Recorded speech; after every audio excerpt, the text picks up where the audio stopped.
To solve 3 plus 5 times negative n plus 1 equals negative 12, our first step is to deal with the parentheses. So we have this 5, this positive 5, it's being shared or distributed to negative n and to a positive 1. So we have 3 plus 5 times a negative n, and positive 5 also times positive 1, and that all equals a negative 12. This is the distributive property. This 5 has been distributed or shared to everything inside of the parentheses. So now to finish off dealing with the parentheses, we actually go through and multiply. A positive times a negative is a negative. 5 times n is 5n. Positive times positive is a positive. And 5 times 1 is 5. So I'm going to rewrite. We have 3 minus 5n plus 5 equals a negative 12. I've finished dealing with the parentheses. There are no more parentheses in the equation. So now I'm going to move on to step 2, structure. Now what I mean by structure is we need to identify our variable terms and our constant terms. So 3 is just a number, it's a constant term. Negative 5n, n is a letter, it's a variable, so this is a variable term. We have another constant term, and this equals a constant term. Now that I've identified the structure, the focus is to get either v equals c or c equals v. So on the left side of the equation, which I'm going to create this dashed line to show where the equal sign goes, the equal sign has to be brought down. We can't move it about anywhere else. So looking at the left side, I'm going to combine my like terms. So I have a positive 3 here and a positive 5.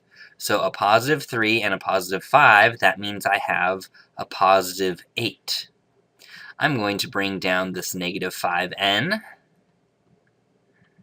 and then we bring down the equals, and on the right side I have negative 12. So now what I have is a constant, a variable, and it equals a constant. I'm not at v equals c yet. I need to figure out what is the extra term and get rid of it. So if I were to get rid of this term, I would have a v equals c. Well, that's what I want. I do want the c and an equals and a v. So I do need to get rid of this term. I get rid of it by taking the inverse or the opposite. So right now it's a positive 8, which means I'm going to subtract 8. And if I've done that to the left side, I have to go across the equal sign and subtract 8 from the right side. So if I have 8 and I take 8 away, that is gone. I'm going to bring down my negative 5n, bring down the equal sign, and I have a negative 12 and a negative 8. If I'm going down and more down, that feels like add. So I have 12 plus 8 is 20, but I'm going down and more down, which means it's a negative 20. So now I have a variable term equals a constant term, which is exactly what I want. So now that I'm done with the third step, the final thing to do is get a coefficient of 1. The coefficient is the number before the variable. So my variable n, right now, I have a negative 5n. I need to make this negative 5 become a positive 1.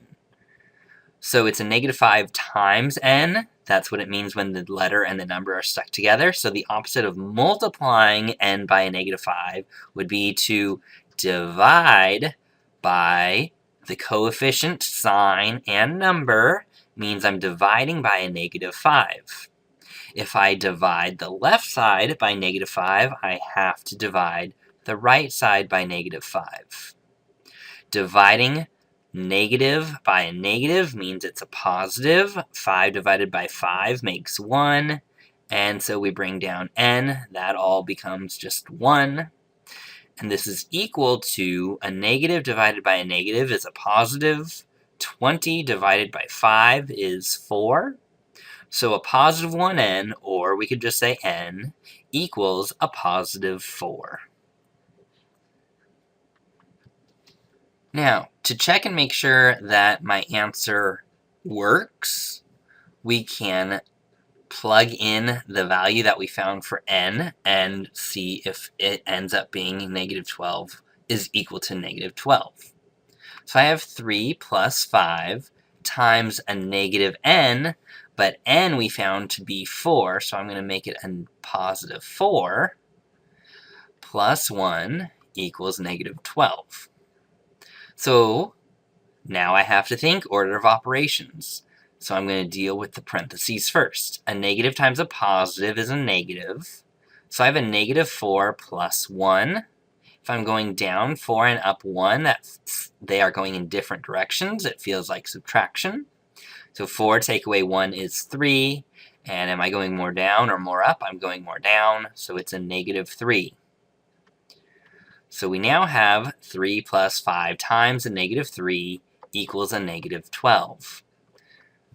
So order of operations, multiply and divide before add and subtract. So I'm going to say a positive 5 times a negative 3, negative 15, and I bring everything else down.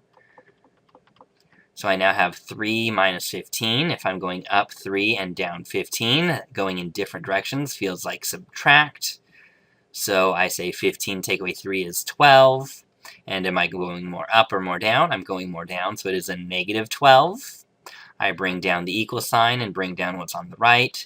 Does negative 12 equal negative 12? Yes, it does, which means my n is a positive 4 is correct. I have solved for n.